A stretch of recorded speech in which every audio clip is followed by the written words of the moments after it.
When you lose a bunch of guys out of the recruiting classes that are supposed to provide your fourth and fifth year players for any season's given roster, you're going to be in a little bit of trouble. Because even though we always want to play the young guys and see what you got and roll with the young guys and don't just put the veterans out there, the reality is you're usually better off when you're playing a lot of seniors and older players and more experienced players. So if the recruiting classes that are, well, they're supposed to give you those older and more experienced players, if they have pretty much fallen apart and you don't have many players left from those classes, well, you're probably going to be in a tricky spot. And that's where Pitt is right now in the aftermath of yet another member of the 2020 recruiting class leaving the Panthers. Yesterday was Javonte Royal, the redshirt senior defensive back who decided to go into the transfer portal. He went in as a grad transfer, played just a handful of snaps over the course of his career, played a little offense, played a little defense, decided to transfer after graduating and hopefully for him, find a better opportunity. But he's another player from the 2020 recruiting class, and you add that on to the class that came after it, the 2021 recruiting class, you've got two classes that have been pretty decimated by transfers. Not a lot left. Let's talk about those two classes today, how much they've lost from those classes, and what it means for the 2024 roster here on the Morning Pitt on youtube.com/Panther-Lair.com.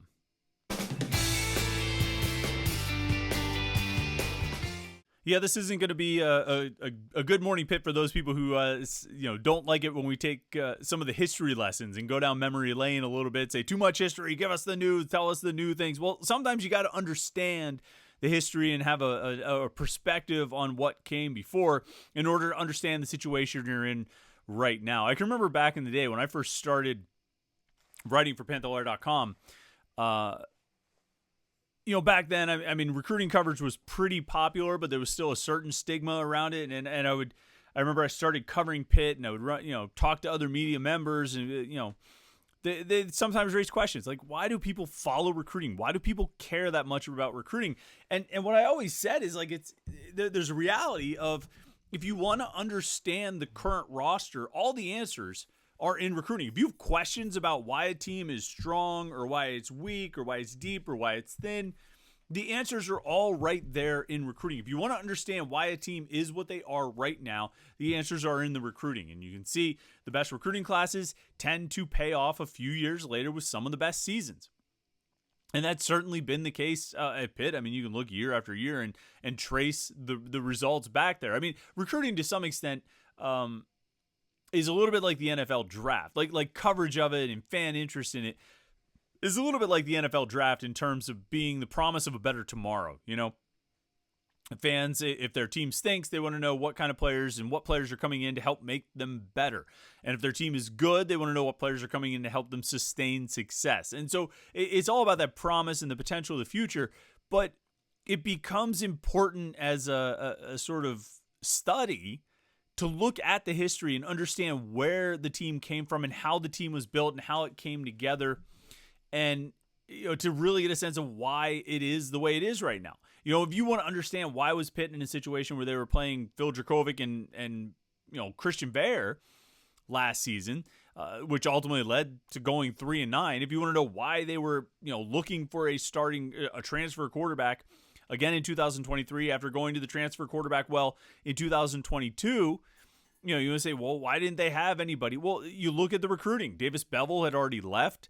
The quarterback who was in the 2019 recruiting class, they didn't sign anybody in the 2020 recruiting class. They brought in Joey Yellen as a transfer. He ultimately served as their 2020 quarterback recruit, but they didn't recruit anyone there. Nick Patty was in the 2018 class. Kenny Pickett, of course, in 2017.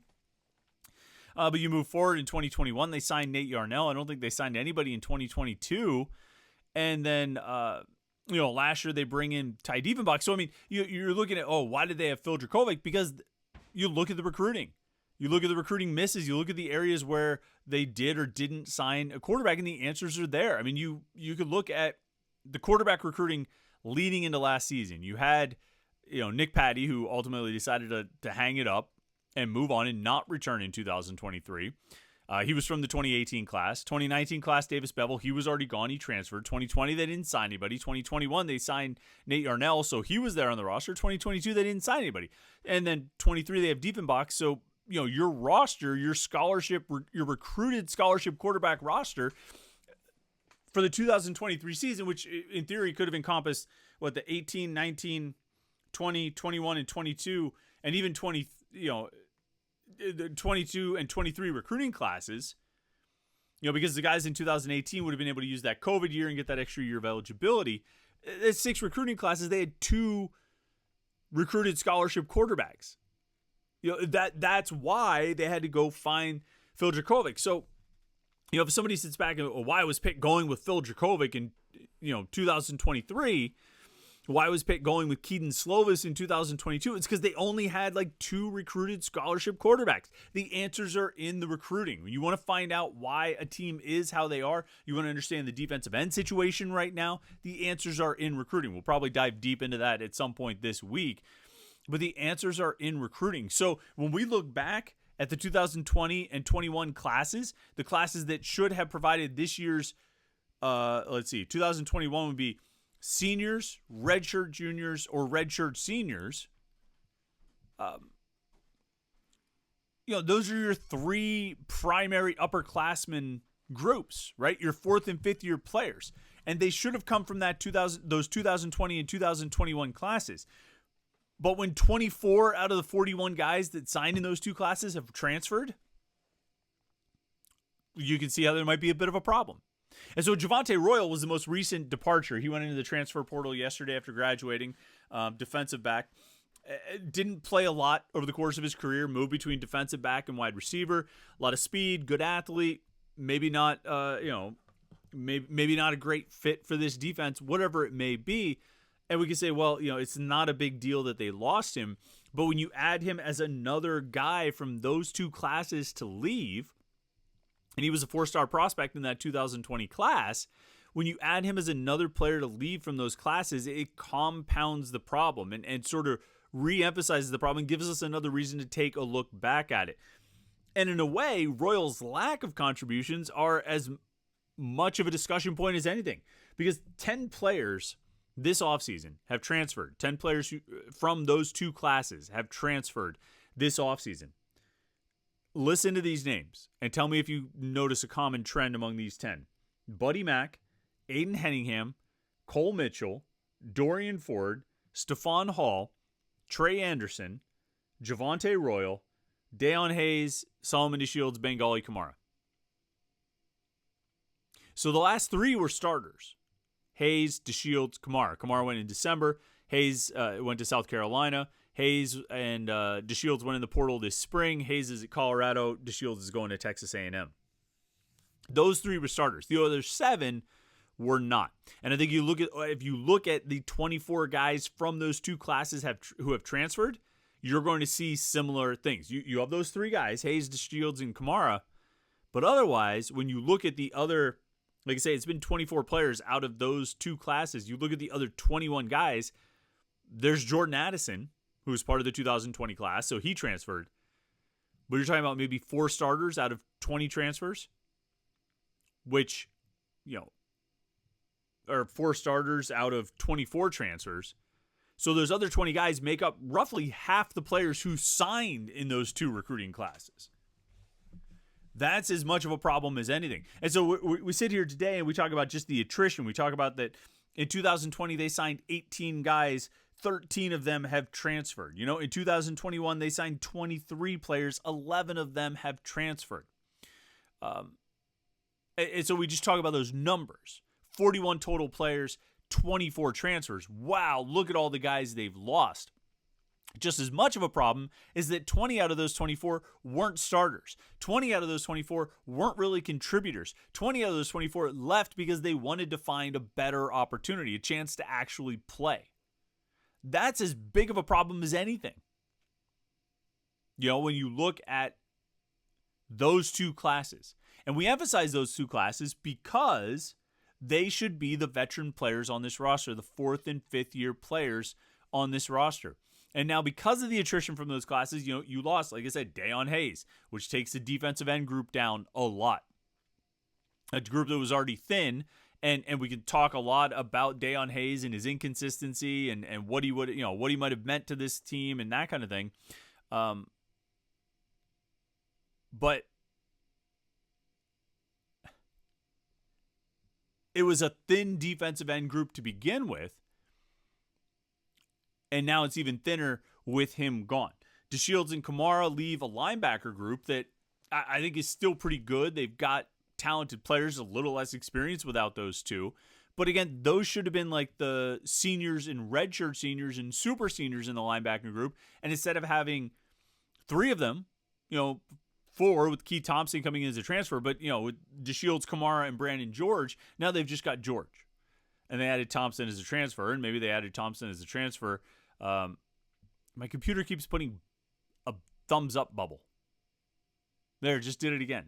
I don't know what I'm doing to cause this to happen. My computer is giving me a thumbs up. I don't know if that's showing up in the video. I'm going to have to check later to see if it pops up. But it's very strange that my computer does this, is telling me thumbs up. I don't know if you guys are seeing that. Maybe I'm just imagining it. Or maybe, Google is just listening in and thinking I'm making great points. The point is this. Those two recruiting classes, which seem to be two pretty good recruiting classes for Pitt, are flaming out in a lot of ways. And it's not entirely flamed out. Like, I think there's about 5 starters from the 2021 recruiting class. So, you have guys that are going to be making contributions. You've got Gavin Bartholomew in that class. You've got Terrence Moore in that class. You've got Javon McIntyre in that class. You've got Rodney Hammond in that class. Nate Yarnell in that class. So, that's 5 guys who should be starters this year. 2020 class, I think there were 7 guys who ultimately ended up being starters. Ben Sauls is obviously a starter. Izzy Abanikanda and Jordan Addison were starters. Deion Hayes was a starter. Solomon DeShields and Kamara were starters. So, you had like about 7 guys, but you don't have many of those guys left. Oh, and Branson Taylor too. So you've got Sauls and Taylor left, and pretty much everybody else is gone of the players who were starters. As a matter of fact, that 2020 recruiting class, they signed 18 guys. There's only 3 that are still on the roster right now. Rashad Battle, Ben Sauls, and Branson Taylor. Just complete obliteration. 13 transfers. 3 guys still on the roster. 1 guy who finishes eligibility, Daniel Morega, the junior college tight end, and he's gone. And 1 guy who left early for the NFL, and Izzy Abanikanda. Just a completely decimated class.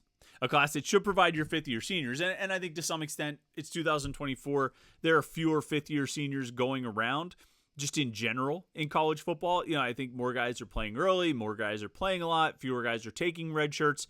But to have your fifth-year class and only have 3 players left out of a group of 18, and only 1 of them left early for the NFL. That's not good. It's not good for the current roster, and it doesn't exactly reflect well on the recruiting that they did in that class. 2021 is a similar thing. 23 guys total signed, 11 have transferred, 12 are still on the roster. None of those guys in the 2021 recruiting class have left early for the NFL. And you don't always need early NFL departures, but you'd like to have some, right? In the 2021 recruiting class, those guys just finished their 3rd years of eligibility. So, you're talking about a Rodney Hammond or a Gavin Bartholomew.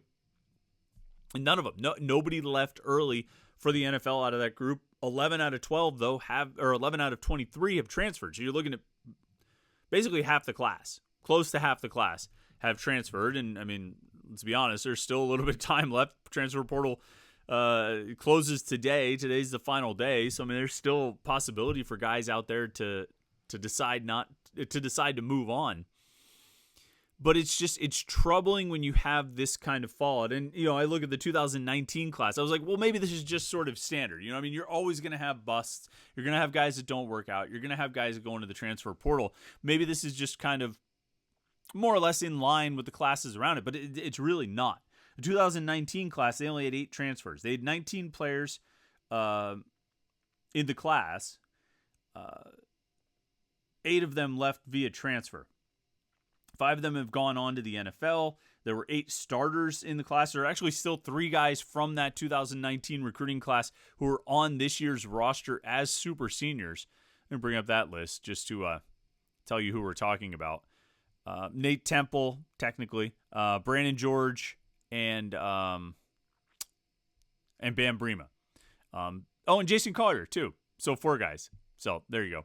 But a number of guys have gone on to the NFL. Matt Gonsalves most recently, Servassier Dennis, A.J. Woods signed with an NFL team. Kalijah Cansey, obviously a first-round draft pick.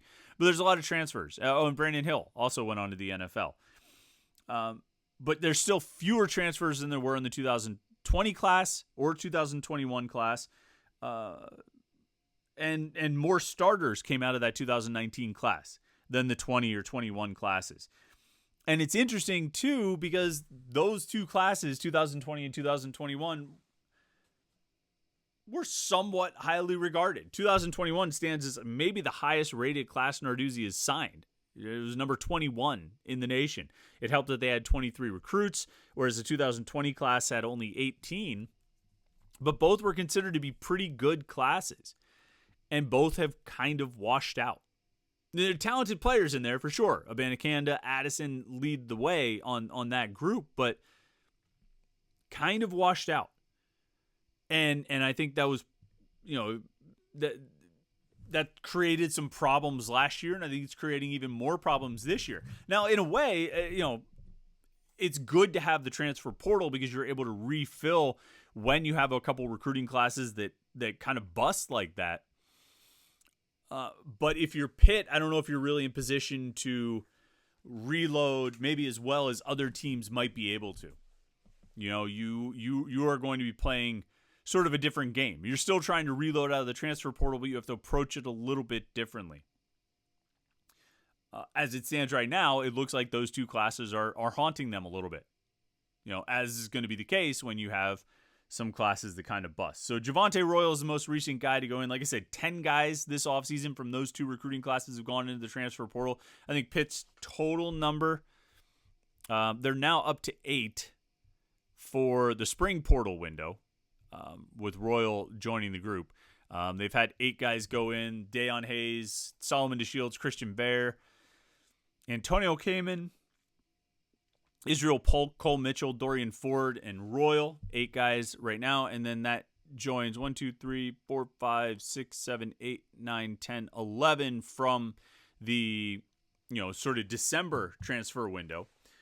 So 19 total leaving the roster this offseason. That's probably what you would expect in most years. I think we're at a point now where you expect about 20 transfers every year between the December and spring portal windows. And some years you'll have a couple more, some years you'll have a couple less, but I think that's kind of the territory you're in, that you're going to have about 20 transfers. You're going to turn over about a quarter of your roster just in the transfer portal, not even, getting into seniors who graduate and guys who run out of eligibility and guys who leave for the NFL. So, you're looking at turning over upwards of 30, 35 guys, maybe close to 40 every year. You're closing in on nearly half your roster turning over every offseason between seniors who run out of eligibility, guys who go to the NFL early, and transfers who leave. And these 2 classes are certainly doing their part. 19 total transfers this offseason, more than half of them coming from these 2 recruiting classes. And like I say, I think it's somewhat as these guys weren't playing, but the fact is that's an indictment of the recruiting in the first place. So, not a great situation, one worth monitoring. But this is probably just how it has to happen. You thin the herd a little bit with some of the guys who aren't contributing moving on. You'd like to have it be sort of a little more spread out so it doesn't just look like a couple of your classes were pretty underwhelming, which might be the case with these 2. All right, don't forget to like and subscribe. Guys, it's the end of April. All right, today is the 30th. Okay, we're still trying to get to that 4,000 subscribers. So please, if you haven't done so, click the subscribe button. It's right down there. It's nice and easy for you. So like this video and subscribe to our YouTube channel. That'll make us real happy. And of course, check out the website, Panther-Lair.com. Panther-Lair.com, Pittsburgh.rivals.com for all the Pitt sports news you can possibly handle, and message boards to talk about it with other Pitt fans. Panther-Lair.com, Pittsburgh.rivals.com. We'll be taking questions today for the mailbag. We'll be doing it on the message boards at Panther-Lair.com. So make sure you tune in or go check out the website and you can post your question. We'd love to hear from you. All right, that about does it for us today. Like and subscribe, and make sure you check out the website. We'll be back tomorrow with another edition of the Morning Pit, recapping everything from the transfer portal and anything else that happens. So have a good Tuesday, and we will catch up with you tomorrow on the Morning Pit, right here on youtube.com/Panther-Lair.com.